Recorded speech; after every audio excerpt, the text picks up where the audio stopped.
حضرت صاحب میری رہائش لاہور میں مغل پورہ میں ہے۔ ایک مرتبہ ہمارے مغل پورے میں بارشوں کی وجہ سے بڑی تباہی ہوئی۔ اس وقت صدر ضیاء الحق ہمارے علاقے کا دورہ کرنے آیا۔ اس وقت یہ کونسلر سسٹم تھا، تو علاقے کے کونسلر کے ساتھ اس نے راؤنڈ کیا اور اس کے ساتھ مصافحہ بھی کیا۔ کونسلر صاحب نے وہ تصویر بنوا کر گھر میں رکھی تھی، جو بھی آتا کہتا دیکھو صدر نے میرے ساتھ مصافحہ کیا تھا، دیکھو صدر نے میرے ساتھ مصافحہ کیا تھا۔ میں نے کہا جو صدر سے مصافحہ کرے وہ بڑی شان والا، اور جو امام الانبیاء کے ساتھ مصافحہ کرے وہ کتنی شان والا ہو۔ الحمدللہ اپنا عقیدہ ہے، میرے آقا صلی اللہ علیہ وسلم جس کے ساتھ مصافحہ فرمائیں گے وہ جنتی ہو جائے گا۔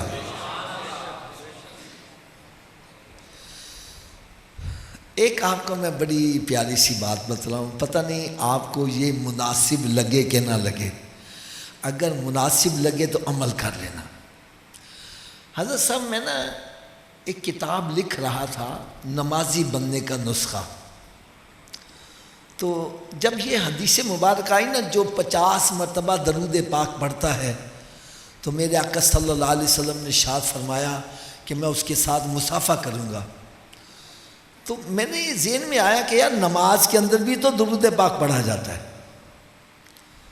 اور پھر جو دعا مانگتے ہیں دعا کے اول آخر بھی درود پاک پڑھا جاتا ہے، پھر اذان میں اقامت میں جہاں میرے آقا صلی اللہ علیہ وسلم کا نام نامی آتا ہے وہاں بھی درود پڑھا جاتا ہے۔ یار میری طبیعت اتنا خوش ہوئی، میں نے دیکھا جو 5 نمازیں باقاعدگی سے پڑھتا ہے وہ 50 مرتبہ درود پاک خود ہی پڑھ لیتا ہے۔ یعنی جہاں 5 نمازیں ادا کرنے والے کو اور انعام و اکرام سے نوازا جائے گا، وہاں ایک انعام یہ بھی ملے گا کہ میرے آقا صلی اللہ علیہ وسلم کے ساتھ مصافحہ کرنے کی سعادت بھی حاصل کر لے گا۔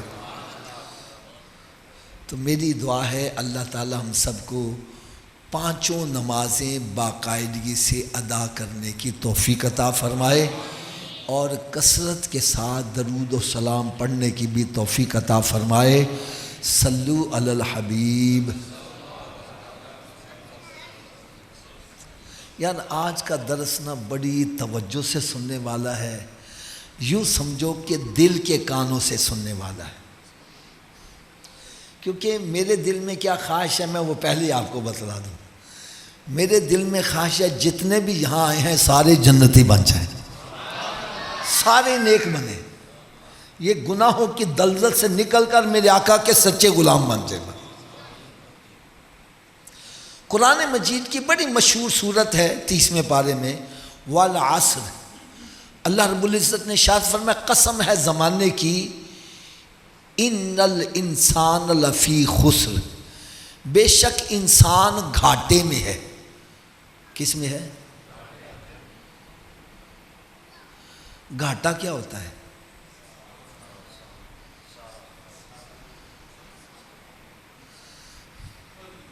چلو میں آپ کو بتلا دوں گھاٹا کیا ہے۔ میں اپنے بیٹے کو 10 لاکھ روپیہ دیتا ہوں، کہتے بیٹا کاروبار شروع کر دیتا ہے۔ سال گزرنے کے بعد جب حساب کرتے ہیں تو 10 لاکھ کا 5 لاکھ رہ گیا۔ یہ کاروبار فائدے والا ہے نقصان والا؟ تھوڑا سوچی والا، یہ گھاٹے والا ہے۔ اور اگر سال کے بعد 10 لاکھ کا 20 لاکھ ہو جائے تو ہم کیا کہیں گے؟ یہ کاروبار منافع والا ہے، فائدے والا ہے۔ رب تعالیٰ ارشاد فرمائے والعصر ان الانسان لفی خسر، قسم ہے زمانے کی انسان گھاٹے میں ہے۔ اب ذہن میں سوال آیا رب نے ہمیں کون سا سرمایہ دیا جو ہم نے استعمال کیا فائدہ ہوا یا نقصان ہوا؟ تو رب تعالیٰ نے ہمیں جو بہت بڑا سرمایہ عطا کیا وہ سرمائے سے پہلے میں ایک مثال دے دوں تاکہ پھر وہ سرمائے کی قدر بھی ذہن میں پیدا ہو جائے۔ ایک کسان جس کو ہم فارمر بولتے ہیں، کھیتی باڑی کرنے والا، وہ سفر کرتا جا رہا تھا۔ اس نے کسی جگہ ایک قسم کے پتھر پڑے ہوئے دیکھے۔ اس کے ذہن میں خیال آیا کہ میں جب ہل چلاتا ہوں پھر بیج ڈالتا ہوں تو پرندے بیج کھانے کے لیے آ جاتے ہیں، تو کیوں نہ میں یہ پتھر اٹھا لوں، جب وہ کھانے کے لیے میں ان کو مار کے اڑا دیا کروں گا۔ اس نے چادر بچھائی اور جتنے وہ اس قسم کے پتھر تھے نا سارے اس نے جھولی میں ڈالے اور لا کر اپنے کھیت کے کنارے رکھ دیے۔ پھر اس نے ہل چلایا، بیج بویا، پرندے آئے کھانے کے لیے، اس نے باری باری پتھر اٹھا کر مارنے شروع کر دیے۔ سارے پتھر ختم ہو گئے۔ جب آخری پتھر اس نے مارا ایسے زور سے، اتفاق سے وہاں سے بادشاہ کی سواری گزر رہی تھی، شکار کی نیت سے جا رہا تھا گھوڑے پر بیٹھے ہوئے، تو وہ پتھر جو تھا نا اس کے پاؤں کو لگا۔ اس نے جب جھک کے دیکھا تو اس کی آنکھوں میں چمک سی پیدا ہوئی۔ اس نے پتھر کو اٹھا لیا اور اپنے ساتھیوں سے کہا جس نے یہ پتھر مجھے مارا ہے صبح میرے دربار میں اس کو پیش کر دو۔ جب اس کو پتہ چلا کہ میرے ہاتھ سے نکلا ہوا پتھر بادشاہ کو لگا ہے اور اس نے مجھے دربار میں طلب کر لیا، اس نے کہا جس میری تو موت ہے، میری تو یہ آخری رات ہے۔ خیر صبح وہ پکڑ کے لے گئے۔ جب بادشاہ کے سامنے پیش کیا تو بادشاہ نے جاتے ہی سوال کیا کہ اے کسان، تو نے وہ پتھر کہاں سے لیا تھا؟ پتھر؟ وہ کہنے لگا بادشاہ سلامت، آپ کو پتھر سے کیا غرض ہے؟ میرے ہاتھ سے پتھر نکلا، میں نے پرندے کو مارنے کے لیے اڑایا تھا، اڑانے کے لیے مارا تھا، وہ آپ کو لگا، میں اس کی معافی چاہتا ہوں، آپ مجھے معاف کر دو۔ وہ کہنے لگا مجھے یہ بتلا پتھر کہاں سے لیا تھا؟ کہنے لگا جی آپ کو پتھر سے کیا غرض ہے، میں اپنی غلطی تسلیم کرتا ہوں۔ وہ کہنے لگا بے وقوف، جو تو نے مجھے پتھر مارا تھا وہ تو 9 لکھا ہیرا تھا۔ یعنی اس بھلے وقت میں اس پتھر کی ویلیو 9 لاکھ تھی، آج کروڑوں اربوں روپیہ ہوگی۔ اب اس کو جب پتہ چلا کہ میرے پاس اتنے قیمتی ہیرے آئے اور میں نے پرندے اڑانے میں ضائع کر دیے، یہ سر پکڑ کے بیٹھ گیا، کہنے لگا ہائے میری تباہی، ہائے میری بربادی، ہائے میری شومی قسمت، میرے ہاتھ اتنی دولت آئی اور میں نے ضائع کر کے رکھ دی۔ اگر مجھے پہلے پتا ہوتا میں سنبھال کر رکھتا، میری نسلیں پلتی رہتی، دولت ختم نہ ہوتی۔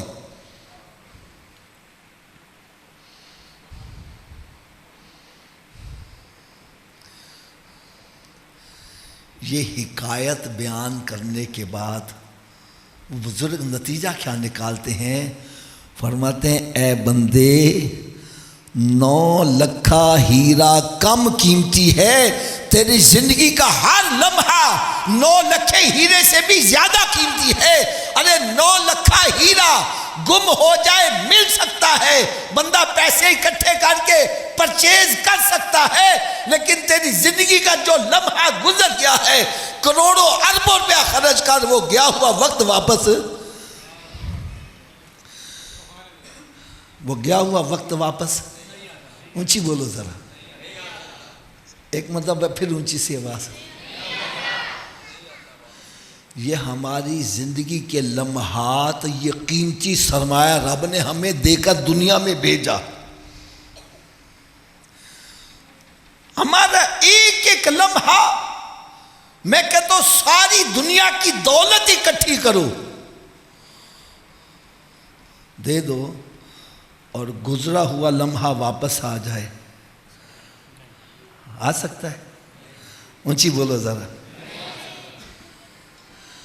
فرمایا یہ جو قیمتی لمحات رب نے عطا کیے، جو بندہ ان لمحات کو جوا کھیلنے میں، شراب پینے میں، زنا کرنے میں، چوریاں ڈکیتیاں کرنے میں، اللہ تعالیٰ کی نافرمانی کرنے میں ضائع کر دیتا ہے، وہ خسارے میں ہے۔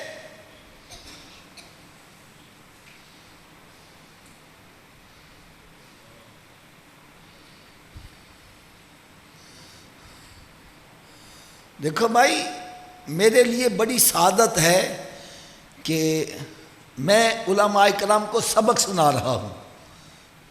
آپ سے بھی میں عرض کروں گا، میری بات غلط ہو لحاظ نہیں کرنا، کھڑے ہو کے کو حافظ صاحب آپ غلط کہہ رہے ہیں، میں انشاءاللہ تعالیٰ معذرت بھی کروں گا، الفاظ بھی واپس لوں گا، لیکن اگر میری بات سچی ہو پھر عمل ہونا چاہیے کہ نہیں ہونا چاہیے؟ اونچی بولو ذرا۔ انسان کی زندگی کا ہر لمحہ کروڑوں اربوں سے بھی زیادہ قیمتی ہے، اور کتنے بدبخت ہیں وہ بندے یہ قیمتی لمحات جو ہیں وہ جوا کھیلنے میں ضائع کرنے، کوئی فلمیں ڈرامے دیکھنے میں ضائع کر رہا ہے، کوئی بے حیائی کے کاموں میں، کوئی تاش شطرنج، کوئی اڈی کھڈا، کوئی بالا ٹہنی، کوئی لڈو کھیلنے میں، کوئی گیمیں کھیلنے میں ضائع کر رہا ہے۔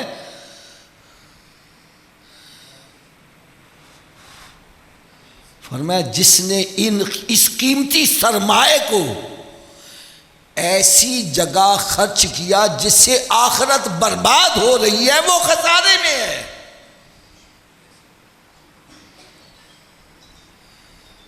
تو کیا ہر انسان ہی خسارے میں ہے؟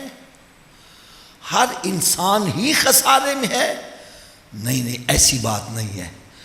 رب تعالیٰ نے جہاں ارشاد فرمایا وَالْعَصْرِ اِنَّ الْإِنسَانَ لَفِي خُسْرٍ، قسم ہے زمانے کی انسان گھاٹے میں ہے، پھر فرمایا إِلَّا الَّذِينَ آمَنُوا وَعَمِلُوا الصَّالِحَاتِ، ارے وہ بندہ خسارے میں نہیں ہے جو ایمان بھی لے آیا اور نیک عمل بھی اس نے شروع کر دیا۔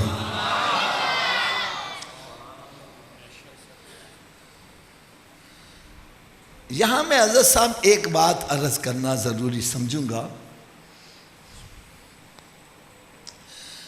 علماء کرام سے میں معذرت کے ساتھ، آج ہمارے سنیوں میں ایک بات بہت غلط ذہن میں بیٹھ گئی ہے۔ وہ بات کیا ہے؟ ہم مسلمان کے گھر میں پیدا ہوئے اور مولوی صاحب نے آ کے میرے کان میں اذان پڑھی تھی، اب میں نمازیں پڑھوں یا نہ پڑھوں، چوریاں کروں، ڈکیتیاں کروں، زنا کروں، شراب پیوں، جتنے مرضی گناہ کر لوں، قیامت کے روز رب تعالیٰ نے جنت کو پلیٹ میں ڈال کر میرے سامنے پیش کر دینا، یہ بھئی آرام سے تو جنت میں چلا۔ یہ آج ہمارے ذہن کے اندر یہ بات ڈیولپ ہو چکی ہے، جس کا نقصان کیا ہو رہا ہے، ہماری مسجدیں ویران ہیں، بدکاری کے اڈے آباد ہیں۔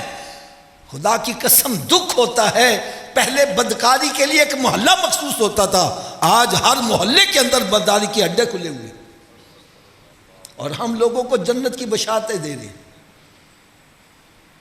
گناہ گاروں مت گھبراؤ، بھائی گھبرائے گا تو توبہ کرے گا نا، گناہ کر کے دلیر ہو جائے۔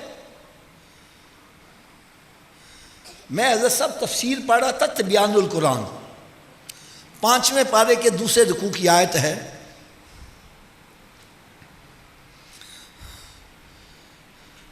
ان تجتنبوا کبائر ما تنہون عنہ نکفر عنکم سیئاتکم وندخلکم مدخلا کریما۔ رب تعالیٰ نے ارشاد فرمایا اگر تم کبیرہ گناہوں سے بچو گے میں تمہارے صغیرہ معاف کر دوں گا اور تمہیں جنت عطا کر دوں گا۔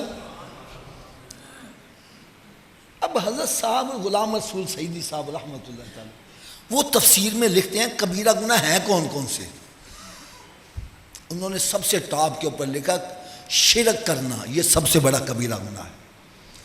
یار جو دوسرے نمبر پر لکھا نا خدا کی قسم اس نے تو میرا دل ہلا دیا، فرمانے لگے کہ اللہ کی رحمت کے بھروسے پر گناہوں پہ دلیر ہو جانا یہ سب سے بڑا کبیرہ گناہ ہے۔ اور پرواہی کوئی نہیں، اللہ بڑا بخشنے والا ہے۔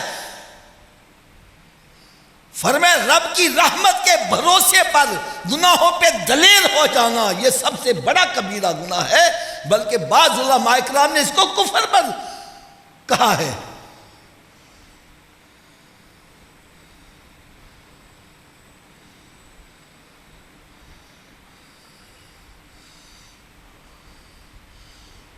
اور پھر ذہن بھی کیسے بنائے جا رہے ہیں، خدا کی قسم مجھے سنیوں پہ یہ بھی بڑا دکھ ہے۔ سارا سال لنگر غوث پاک کا کھائیں گے، کس کا کھائیں گے؟ اور پیر وہ پکڑنا جو نماز بھی نہیں پڑھتا، روزہ بھی نہ رکھتا۔ اور خدا را کچھ لنگر کا یہ احترام کر لو، لنگر کی حیا کر لو۔ لنگر اس کا کھا رہے ہو جس نے ایک دن نہیں، ایک ہفتہ نہیں، ایک مہینہ نہیں، ایک سال نہیں، 40 سال تک عشاء کے وضو سے فجر کی نماز پڑھی، اور پیر وہ پڑھا ہے جو نماز بھی نہیں پڑھتا۔ یار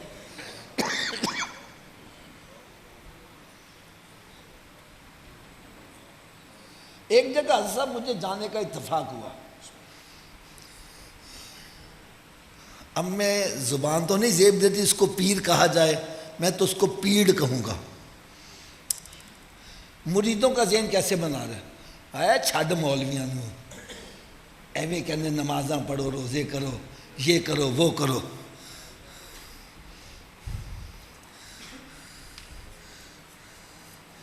اے مولوی ایویں گلا کر دینے، کہندا وہ میں نے جواب دیو اصحاب کہف دے کتے نے کوئی نمازاں پڑھیا سی؟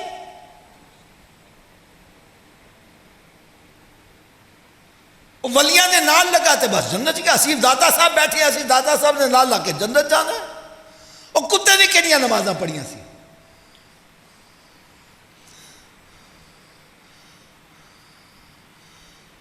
اب اگلی دلیل سنو اس کی، کہنے لگا غوث پاک کا دھوبی قبر میں گیا، فرشتے آئے، انہوں نے کہا جی میں تو غوث پاک کا دھوبی ہاں، انہوں نے کہا ٹھیک ہے جاؤ بخشے گے۔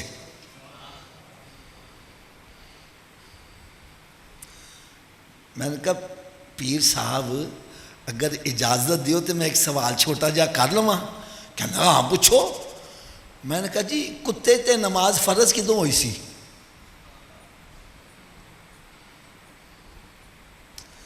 تو اسی کہنے ہو نا کتے نے کیڑی نماز پڑھی سی؟ میں کہا کتے تے نماز فرض کدوں ہوئی سی؟ اور یار کتے تے نماز فرض نہیں، فرض ساڈے تے ہی ہے، اگر اسی نماز نہیں پڑھاں گے اسی کبیرہ گناہ دے مرتکب۔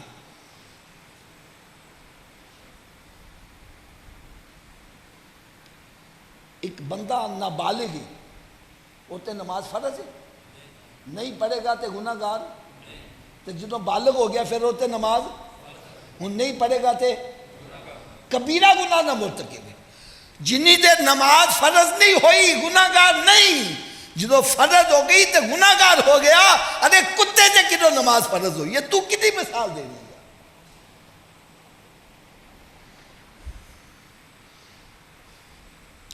یہ ہمارے سنیوں کو گمراہ کیا جا رہا ہے، ڈی ٹریک کیا جا رہا ہے۔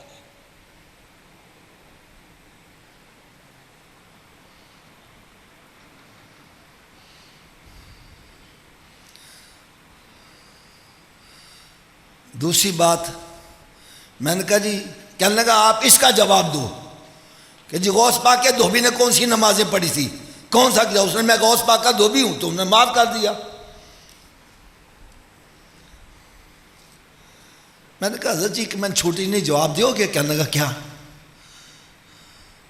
میں نے کہا تمہارا ایمان اس بات کی گواہی دیتا ہے کہ جو ولیوں کا سردار ہو، غوث اعظم درمیان اولیاء، چو محمد درمیان انبیاء، جس طرح میرے آقا صلی اللہ علیہ وسلم رسولوں کی صف میں افضل اور اعلیٰ ہے، اسی طرح غوث اعظم بھی ولیوں کی صف میں سب سے اعلیٰ۔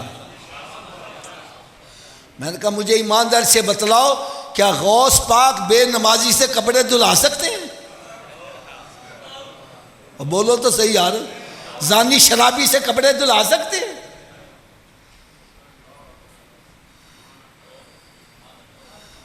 اور بے وقوف اس نے تو یہ کہا مجھ سے پوچھتے ہو میں وہ ہوں جس کو غوث اعظم نے کپڑے دھونے کے لیے سلیکٹ کیا ہے، اب خود ہی سمجھ لو میں کیسا ہوں گا۔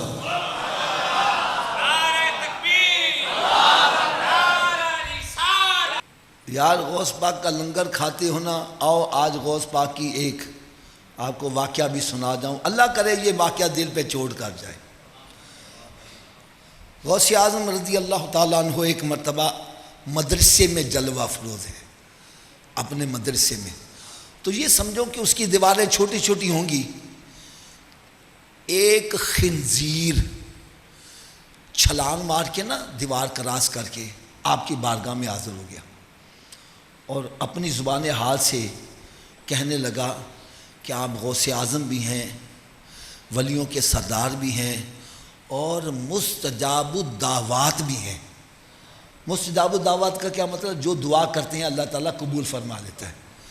تو کہنے لگا میرے حق میں دعا کرو کہ میں خنزیر سے انسان بن جاؤں۔ خنزیر سے کیا بن جاؤں؟ اونچی بول دو یار، یار یہ دل کے کانوں سے سننا ذرا، میں خنزیر سے کیا بن جاؤں؟ آپ نے سر جھکایا، آنکھیں بند کر لی، مراقبہ کیا۔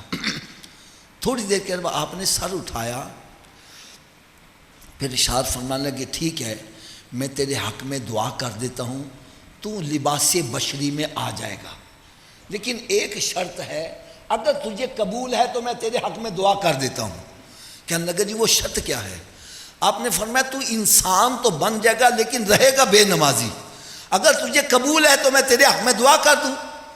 فرماتے ہیں وہ خنزیر چیخے مارتا ہوا چلا گیا، کہنے لگا میں خنزیر رہنا پسند کروں گا، بے نمازی رہنا پسند نہیں ہے۔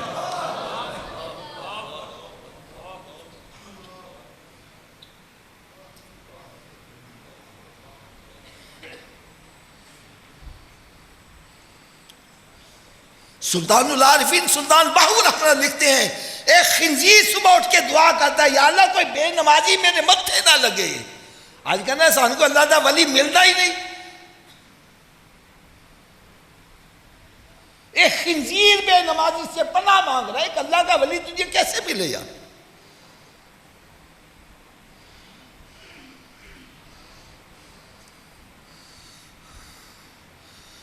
اب جو بندے یہ کہتے ہیں بس جی ایمان ہی کافی ہے، نیک عملوں کی ضرورت نہیں ہے، تو بھائی میری بات غلط ہو سکتی ہے، آپ کی غلط ہو سکتی ہے، ان کی غلط ہو سکتی ہے، اللہ کا پاک کلام غلط ہے؟ تھوڑا سا اونچی آواز سے بولو۔ اگر ایمان ہی کافی ہوتا تو پھر رب تعالیٰ ایمان کے ساتھ نیک عمل کا ذکر، میں آیت پھر پڑھنے لگا ہوں، إِلَّا الَّذِينَ آمَنُوا وَعَمِلُوا الصَّالِحَاتِ، فرمایا وہ بندہ خسارے میں نہیں ہے جو ایمان بھی لاتا ہے ساتھ نیک عمل بھی کرتا ہے۔ اگر اعمال صالحہ کی ضرورت نہ ہوتی تو قرآن میں ایمان کے ساتھ نیک عملوں کا ذکر نہ آتا ہے۔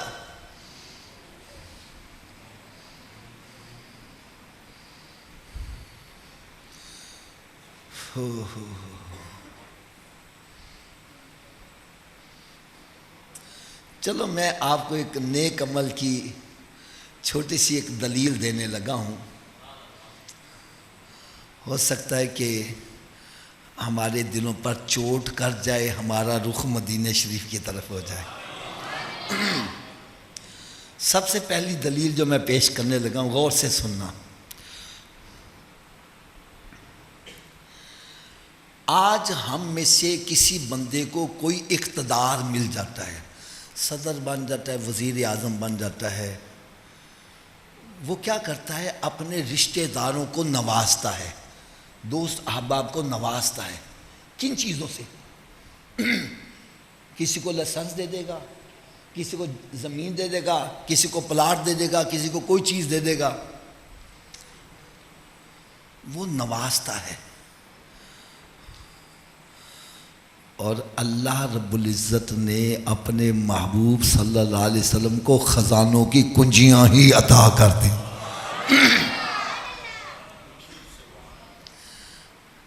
کیا تھا کہ تھوڑا سا اونچی آواز سے بولا یار، بات بڑی توجہ سے سننے والی ہے۔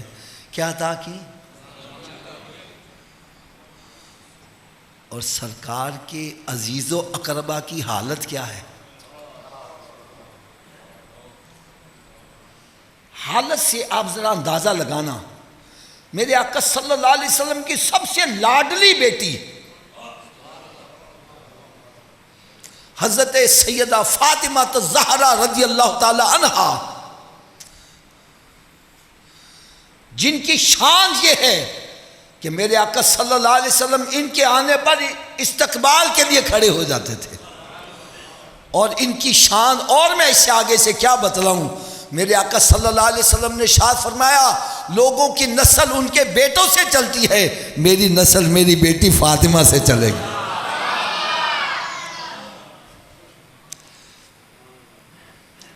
سکی بیٹی ہیں، سکی ہیں کہ مترئی؟ اونچی بولو۔ اور حالت کیا ہے؟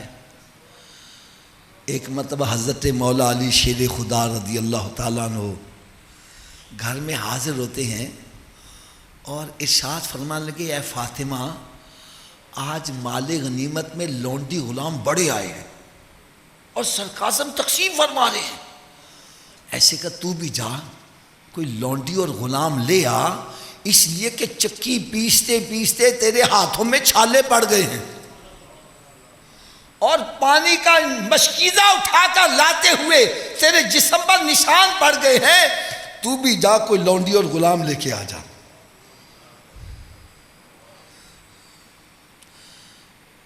آج میری بات برا تو نہیں منائیں گے، ہماری بیٹی شادی اس کی کر دیں چلی جائے تو اسی انہوں نے پہلے کہہ دینا اسی تھی دیتی ہے نوکرانی نہیں دیتی، کام مت کروانا۔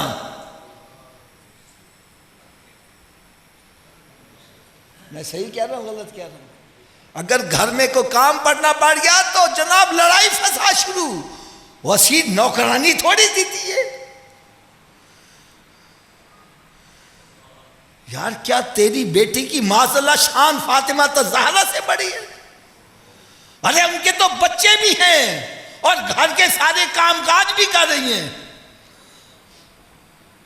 اور آٹا پسا پسایا نہیں خود پیس رہی۔ کبھی چکی دیکھی ہو آپ نے ہاتھ والی، اس کو چلانا کتنا مشکل ہے۔ چکی خود چلا رہی ہے، کون چلا رہی ہے؟ جو جنتی عورتوں کی سردار ہے۔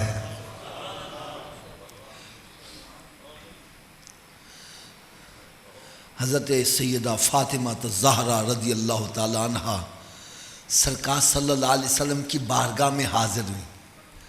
کہاں حاضر ہوئی؟ لونڈی اور غلام لینے کے لیے۔ تو میرے آقا صلی اللہ علیہ وسلم نے خود ہی فرمایا اے فاطمہ میں تجھے کوئی ایسی چیز نہ دوں تو لونڈی اور غلام سے بہتر ہو، ایسی چیز نہ دوں تو لونڈی اور غلام سے بہتر ہو۔ عرض کریں یا رسول اللہ ضرور عطا کریں۔ فرمایا نماز کے بعد 33 مرتبہ سبحان اللہ، 33 مرتبہ الحمدللہ، 34 مرتبہ اللہ اکبر پڑھ لیا کر، یہ لونڈی اور غلام سے بہتر ہے۔ حضرت صاحب میں ایک بات کرنے لگا ہوں، توجہ سے سنیے گا۔ آج میں حضرت صاحب کے پاس جاؤں، حضرت جی مجھے بڑی سخت ضرورت ہے، مجھے 1 لاکھ روپیہ چاہیے، یہ مجھے کہیں حافظ صاحب آپ قرآن پاک کے پارے پڑھا کرو، باہر نکل کے پتہ کہوں گا پیسے نہیں دینے سی تے حجتاں تے نہ کردا، یا نہیں پیسے نے حجتاں تے نہ کردا، یعنی ہم حجت سمجھ رہے ہیں۔ کسی کو دنیا کی مال نہیں دیا نیکی کی طرح لگا دیا، وہ کہتا حجت کر رہا ہے۔ ارے میرے آقا صلی اللہ علیہ وسلم نے ارشاد فرمایا لونڈی اور غلام سے یہ تسبیح بہتر ہے، اور سرکار کا فرمان حق اور سچ ہے، اس لیے کہ آپ آزاد 1000 لونڈی غلام اکٹھے کر لو، مر گئے قبر میں ساتھ نہیں جائے گا، اور یہ سبحان اللہ کہا ہوا قبر میں حشر میں ساتھ جائے گا۔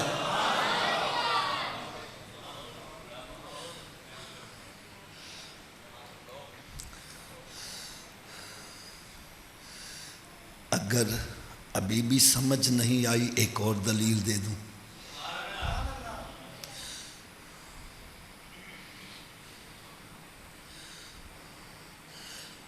آپ ایک مزدور کو لینے کے لیے اڈے پہ جاتے ہو، اس کو گھر لے کے آ جاتے ہو اور کہتے ہو بھائی یہ 1000 اینٹ آج تم نے لگانی ہے، پھر تمہیں دہاڑی ملے گی۔ کتنی اینٹ جی؟ تھوڑا سا اونچی آواز سے بولو۔ وہ ایک دن میں 2000 اینٹ لگا دیتا ہے۔ کتنے لگا دیتا ہے؟ آپ اس سے خوش ہوں گے کہ ناراض ہوں گے؟ تھوڑا سا اونچی آواز سے بولو۔ آپ بولیں گے مجھے سمجھ آئے گی، میری بات آپ کو سمجھ آ رہی ہے۔ آپ اس سے خوش ہوں گے ناراض ہوں گے؟ جب خوش ہوں گے تو اس کو کوئی نوازو گے، انعام دو گے، اس کو دہاڑی ڈبل دے دو گے، یا اس کو کوئی موٹر سائیکل لے دو، کوئی سائیکل لے دو گے، کوئی اس کو انسینٹیو، کوئی انعام دے دو گے۔ جو آپ کی نظر میں ویلیوبل شے ہے آپ اس کو انعام میں دے دو گے۔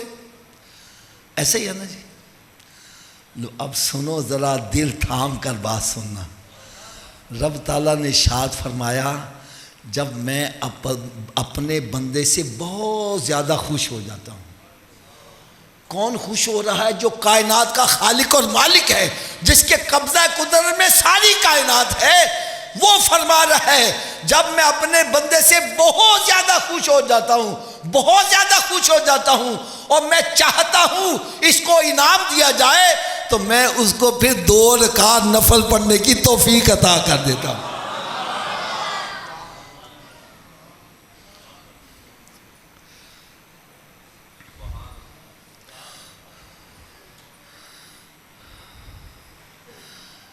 اگر ابھی بھی سمجھ نہیں آئی تو ایک اور مثال دے دوں۔ آپ میں سے کسی نے سمندر دیکھا ہے؟ سمندر میں کتنا پانی ہے؟ کوئی حساب ہے اس کا؟ پوری زمین جو ہے 1/4 حصہ خشکی ہے، باقی سب پانی پانی ہے، اور سمندر کی گہرائی آج تک کوئی ناپ نہیں سکا۔ ٹھیک ہے، اب توجہ سے سننا ذرا بات۔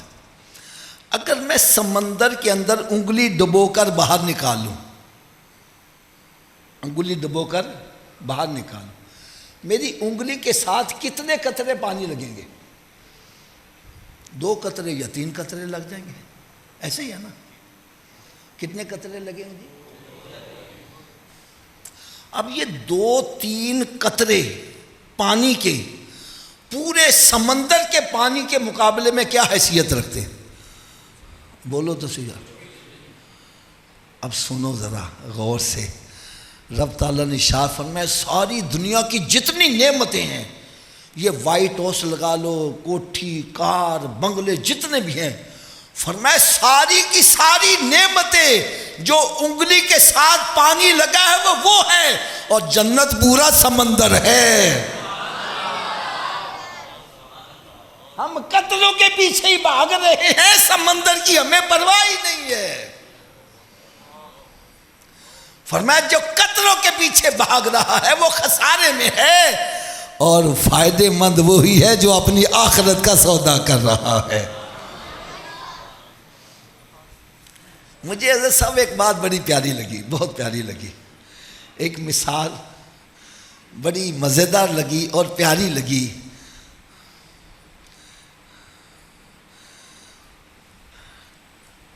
ہمارے کئی عزیز و اقربا باہر کے ملکوں میں ہوتے ہیں، ہے نا جی؟ دوست احباب بھی، عزیز و اقربا بھی، کوئی سعودیہ میں ہے، کوئی دبئی میں ہے، کوئی شارجہ میں ہے، کوئی انگلینڈ میں ہے، کوئی امریکہ میں ہے نا ایسے؟ اچھا، آپ نے کبھی محسوس کیا ہے کہ وہ محنت مزدوری وہاں کرتے ہیں لیکن جائیداد پاکستان میں بناتے ہیں؟ ایسا ہی ہے نا؟ مجھے الحمدللہ یہ دین کی برکت سے سفر کی سعادتیں ملتی رہتی ہیں۔ یہ ادھر گجرات سائڈ پہ جب میں جاتا ہوں نا، بڑے بڑے محل بنے ہوئے، بندہ کوئی نہیں رہ رہا۔ یہ کیا ہے؟ وہ کہتے ہیں جی یہ باہر ہوندے نے، سال میں کہیں 1-2 مرتبہ آتے ہیں تو پھر چلے جاتے ہیں، باقی یہ مکان سارے خالی پڑے رہتے ہیں۔ کمائی وہاں کرتے ہیں، جائیداد کہاں بناتے ہیں؟ ایسا کیوں ہے؟ جہاں رہتے ہیں، جہاں کمائی کرتے ہیں، وہیں کیوں نہیں جائیداد بناتے؟ وہ کہتا ہے ہمیں سانو نیشنلٹی وہاں کی مل گئی ہے، آخر ہم نے پاکستان ہی آنا ہے، اصل وطن پاکستان ہے۔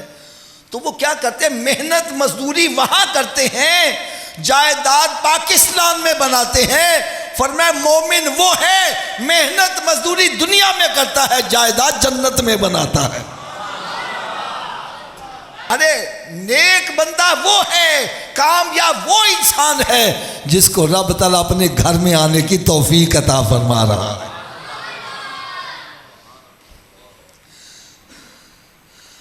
اب بھائی یہ ٹائم تھوڑا رہ گیا ہے، علماء کرام بھی بہت ہیں، میں ان کو بھی میرا زحمت دے رہا ہوں، میرے جیسا نکمہ ان کے سامنے بیان کرے یہ مناسب ہی نہیں لگتا۔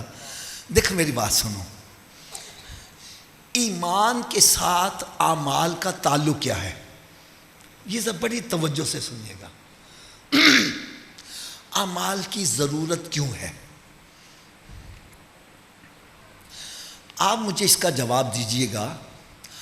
آپ بازار میں جاتے ہیں، نرسری جاتے ہیں، وہاں سے ایک پودا لے کر آ جاتے ہو، آم کا پودا یا امرود کا یا کوئی بھی ہے، پودا لے کے گھر آ جاتے ہو،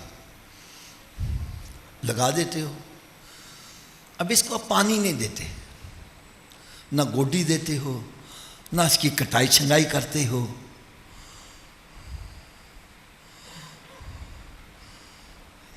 کیا موسم آنے پر یہ تمہیں پھل دے گا؟ تھوڑا سا اونچی آواز سے بولو یار۔ میں نے پہلے کہا ہے میری بات غلط لگے میری اصلاح کرنا، میں برا نہیں مناؤں گا۔ اگر یہ چاہو یہ مجھے پھل بھی دے اور پھر جب گرمی آئے مجھے سایہ بھی دے، ایسا ہو جائے گا؟ میں کہتا ہوں عجیب پودا لایا جائے پانی بھی دیو، گوڈی بھی دیو، کھاد بھی پاؤ۔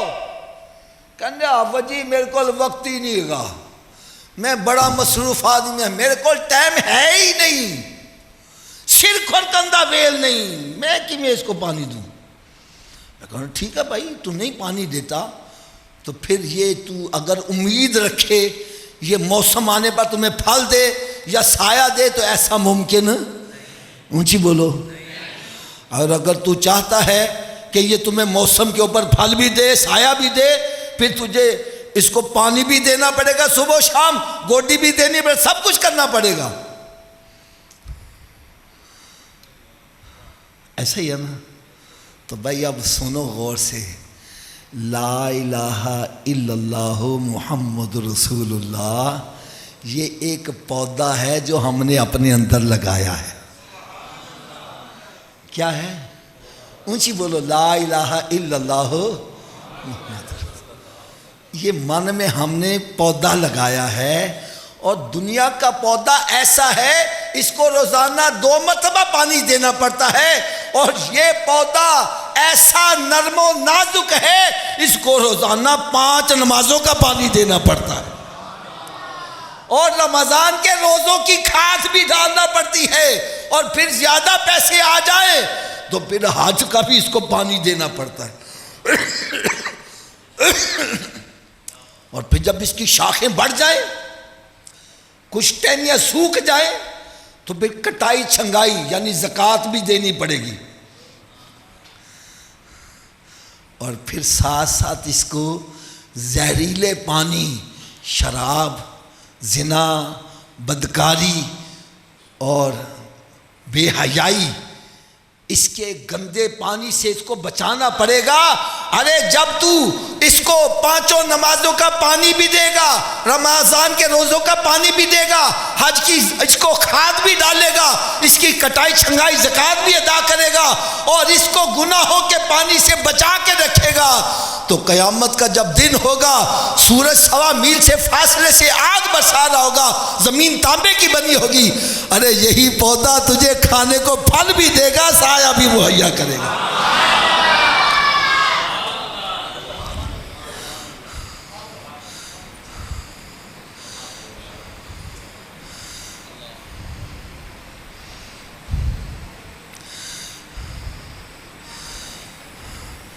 میں ہاتھ باندھ کر ایک بات کہنے لگا ہوں.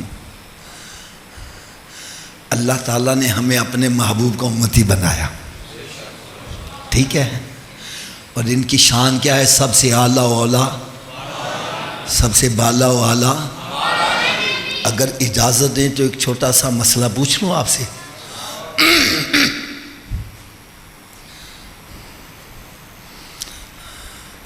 آپ مسجد میں بیٹھے ہیں, غلط بیانی نہیں کرنی, بات سچی کرنی ہے.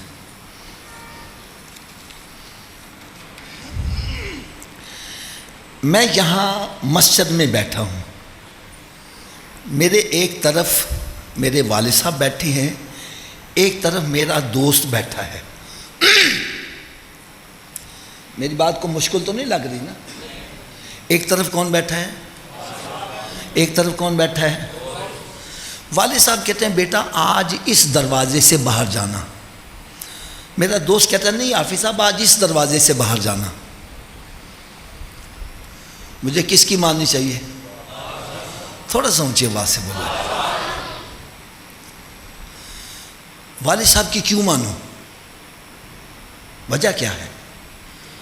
آپ یہی کہو کہ حافظ صاحب والد کا مقام دوست سے افضل اور اعلیٰ ہے, ایسا ہی ہے نا جی. تو پھر ہمیں نتیجہ کیا ملا؟ جب چھوٹا مقام والا اور بڑے مقام والے کی بات اکٹھی آ جائے تو چھوٹے کی بات چھوڑ دو, بڑے کی. ایسا ہی ہے نا جی. نماز میں بھی یہی حکم ہے. جب ہم نے ظہر کی نماز پڑھی, درمیانی قعدہ واجب ہے, اگر یہ واجب کو بھول کے کھڑا ہو جائے, کھڑا ہونا فرض ہے, بیٹھنا واجب ہے, فرض واجب اکٹھے آ گئے تو واجب کو چھوڑ دو, فرض کو. ایسے ہی ہے نا. تو اصول کیا بنا؟ جب چھوٹے مرتبے والے اور بڑے مرتبے والے کی بات اکٹھی آ جائے تو کس کی چھوڑنی ہے؟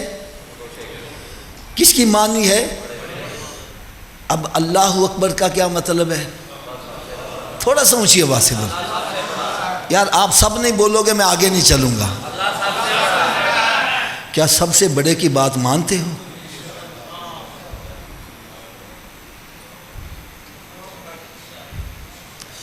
زبان سے اللہ اکبر کہتا ہے اور بات شیطان کی مان رہا ہے. نبی کو سب سے اعلیٰ اولیٰ مان رہا ہے اور بات شیطان کی مان رہا ہے.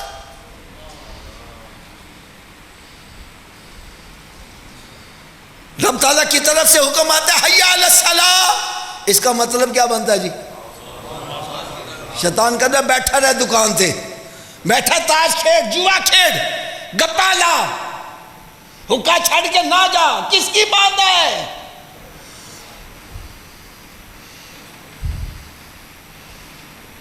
رب تعالیٰ کی طرف سے پیغام آتا ہے الصلاۃ خیر من النوم, نماز نیند سے.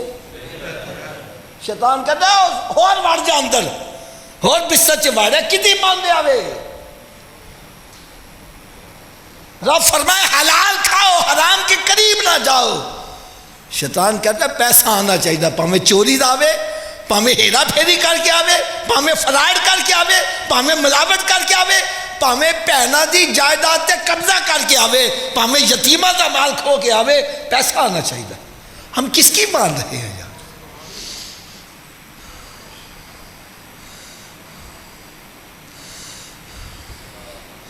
اگر ابھی بھی سمجھ نہیں آ رہی, میں اور آپ کو قریب لا رہا ہوں. میرے آقا صلی اللہ علیہ وسلم نے ارشاد فرمایا فجر کی نماز پڑھا کرو, تیری روزی میں برکت ہوگی. روزی میں کہندا جی آنکھی نے کھل دی تے ڈاکٹر کہندا وے سیدھے اٹھ کے ایکسرسائز کرے کر, وہ جناح گارڈن پہنچا ہوا ہے. ہمارے لاہور میں جناح گارڈن ہے, مینار پاکستان.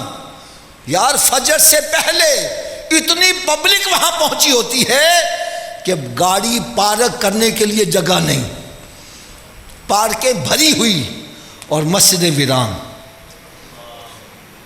عورتیں مرد کوئی ادھر جا رہا ہے, کوئی ادھر جا رہا ہے, کوئی الٹا ہو رہا ہے, کوئی سیدھا ہو رہا ہے. ایک کو میں نے پکڑ لیا, میں نے کہا تو الٹا کیوں ہو رہا ہے یار؟ کہنے لگا جی ڈاکٹر نے کیا ہوئے. کس نے کہا؟ میں ڈاکٹر کے بعد. میں کہا یار انہیں الٹا کیوں کر دیجئے؟ کہنے لگا حافظ صاحب تسی مسجد بنا دیو, پانی دی ٹیکی اتنے رکھ دیو تھلے. میں نے کہا اتنے کیوں؟ میں نے کہا پانی اتو تھلے لے آنا, سانے تھلے اتنے لے جانا مشکل ہے. کہنا بس پھر گل سمجھ لو، اے دل جڑا نا، دل خون دی ٹینکی ہے، یہ واسطے خون تھلے پہنچانا آسان ہے، دماغ تک پہنچانا مشکل ہے۔ جدو اسی بندے نو الٹا کرنے دماغ تھلے ہوندہ ہے، دل اتنے ہوندہ ہے، بلڈ سرکولیشن دماغ میں ہوندی ہے، بندہ فریش ہو جاندہ ہے۔ میں نے کہا اچھا اس لیے الٹا کہنا ہاں اس لیے الٹا کرتے ہیں۔ پھر کہنا حافظ جی کہ سچی گل بھی دس دیا۔ میں نے کہا کی؟ کہنا دماغ نو جنی بلڈ سرکولیشن سجدے دی حالت سے صحیح ہوندی ہے، الٹا لٹکل نال بھی صحیح نہیں ہوندی۔ اور میں نے کہا ڈاکٹر دی گل منن والیا تو ایک دفعہ دماغ تازہ کرے گا، میرے نبی دا غلام بن جا، روزانہ 5 دفعہ تیرا دماغ تازہ ہوتا رہے گا۔ حضرت صاحب اور میں جلدی بات کر دوں، ایک بندہ بیمار ہو جاتا ہے، ڈاکٹر کے پاس جاتا ہے، ڈاکٹر چیک اپ کر کہتا ہے صوفی صاحب تسی نمک کھانا چھاڑ دیو، تسی میٹھا کھانا چھاڑ دیو، تسی چھوٹا گوشت چھاڑ دیو، تسی بابا جی بڑا گوشت چھاڑ دیو۔ مسجد بیٹھے سچی گال کرنا چھاڑ دینے کہ نہیں چھاڑ دینے؟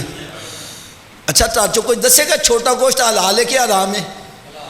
اچھی بول دو یار، بڑا گوشت، نمک، میٹھا، یار ڈاکٹر دے کہنے نال حلال چھاڑ دینا، نبی دے کہنے نال حرام نہیں چھاڑتا پیا یار۔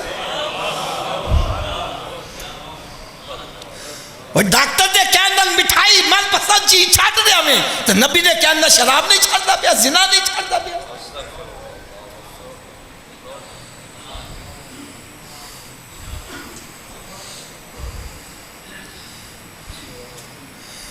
ایک بندہ سی نا ساڑھا دوست مٹھائی بڑی کھاندہ سی، مٹھائی دا ڈبا رکھو ڈبا گئے، ایک دم مٹھائی کھانا چھاڑ دیتا۔ میں کہا انہیں کھاندہ کہنا ڈاکٹر نے منع کرتا، میں کہا چھاڑ ڈاکٹر نے کھایا کر دوں، کہنا نہیں حافظ جی ڈاکٹر میرا خیر خواہ، ڈاکٹر میرا۔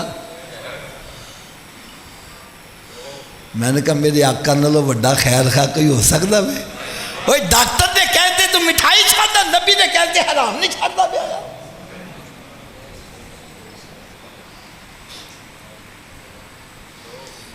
ڈاکٹر نے میں کہتا تو خیر خواہ کیا نام ہے، وہ دی خیر یہ ہونی دے جنہی دے جیب گرم کرو گے، فیس واسے پیسے نہیں اندر جان دینے میں، تو فیساں بھی دیں دے رہو، خیر خواہی ہونی دے جنہوں زندہ جے مر گئے تھے خیر خواہی۔ تو میرے آقا صلی اللہ علیہ وسلم ویسے خیر خوانے آج اگر اسے زندہ ہوا تو سرکار دے صدقے نالی زندہ ہوا۔ اور جننے خیر خوانے کتھے نہیں تیرے کار والے جنہ لے سے تو پاپ کمانا سا، ارے اولاد کی خاطر حرام حلال کی تمیز چھوڑا ہے، یہ تجھے دفن کر کے واپس آ جائیں گے کوئی قبر میں ساتھ جڑے لنگوٹیے یاد کرنے آسا نہ جوا کھیدا ہے ایسی تیرا ساتھ اسی تیرے نال مران گے، کیوں جی نال مر جاندے نے، مر جا تو کہنا لے جاؤ کتے بون آن لگ پہ کڈو ان بار، کتھے نہیں تیرے کار والے جنہ لے سے تو پاپ کماندہ جڑے کہندے سی مران گے نال تیرے جونہ بھی بازیاں ہاریاں نہیں، یہ دفن کر کے واپس آ جائیں گے، کوئی خیر خواہ قبر میں نہیں جائے گا۔ اور میرے آقا ایسے خیر خواہ ہیں جب سب بھی واپس آ جائیں گے سرکار قبر میں بھی تشریف لائیں گے، اور میدان محشر میں جب ماں اکلوتے کو چھوڑ کر بھاگ رہی ہوگی سرکار وہاں بھی خیر خواہی فرمائیں گے۔ پھر ایسے خیر خواہ نو راضی کرنا چاہیے کہ ناراض کرنا ہے؟ تھوڑا جو اچھی آواز نہ ہو۔ تو سرکار نے فرمایا نماز میری آنکھوں کی ٹھنڈک ہے۔ ایسا میں اس حدیث سے کیا مطلب اخذ کرتا ہوں، واللہ عالم صحیح ہے یا غلط ہے، میں یہ سمجھتا ہوں میرے آقا صلی اللہ علیہ وسلم فرما رہے ہیں میرے امتی جدوں تن میں نماز پڑھ دیاں ویکھنا میری آنکھاں ٹھنڈیاں ہو جاندیاں، اور جدہ تو نماز نہیں پڑھتا زنا کرنا ہے شراب پینا ہے جوا کھیلنا ہے کیا سرکار دیاں پھر بھی آنکھاں ٹھنڈیاں ہوندیاں؟ اور خدا را جس نبی دا میلاد بنا دے ہو وہ دی آنکھاں نو ٹھنڈیا کرنا لے کام کرو۔